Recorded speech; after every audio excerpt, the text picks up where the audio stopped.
J'ai choisi ce métier parce que je suis tranquille, sans être enfermée dans un bureau, mais à l'abri. On est perché physiquement, mais on l'est aussi mentalement quand on est grutier. Je me souviens très bien de la première fois où je suis montée dans une grue. C'était « waouh, c'est trop bien !» La sensation, même moi qui n'ai pas le vertige, c'est assez impressionnant parce que c'est très dégagé. Tout en haut, ça fait une trentaine de mètres. Mais avec l'habitude, on le sent plus. Bienvenue dans mon bureau. Mes horaires de travail, c'est 8h-16h avec une demi-heure de pause le midi. Généralement, juste pour une demi-heure, je reste dans la grue. C'est trop court pour que je monte, que je descende, donc ça me permet un peu plus de profiter de ma pause. C'est confortable parce que j'ai le chauffage, j'ai la clim, j'ai des stores, l'électricité. Le truc qui sert à que dalle, c'est celui-là. Va comprendre. La grue, c'est un élément clé sur un chantier. Il y a plein de choses impossibles pour l'être humain à porter avec ses bras, même à plusieurs.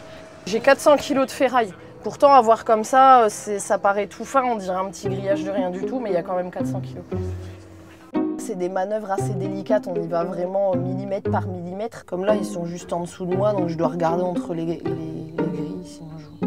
Mais arrête de tirer dessus, tu vas me mettre du ballon! J'ai le permis moto, poids lourd.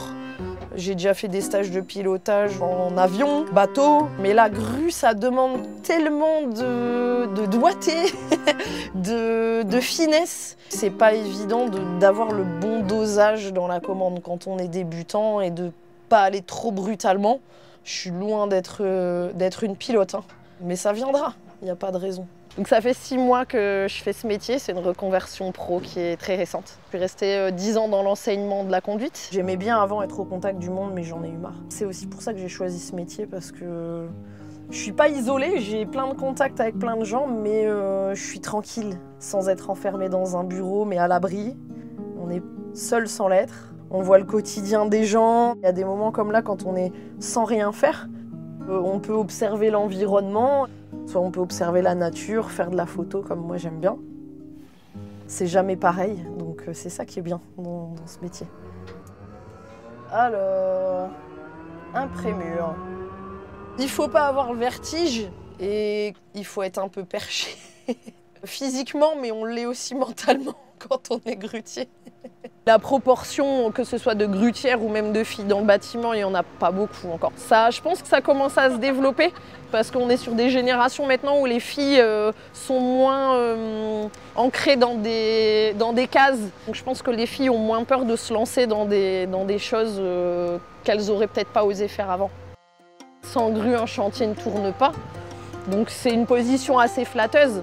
Mais ce que je ressens, ça reste toujours le plaisir d'être en hauteur en fait. De pouvoir voir plein de choses sous un autre angle de vue et cet aspect libre en fait, c'est ce qui me plaît.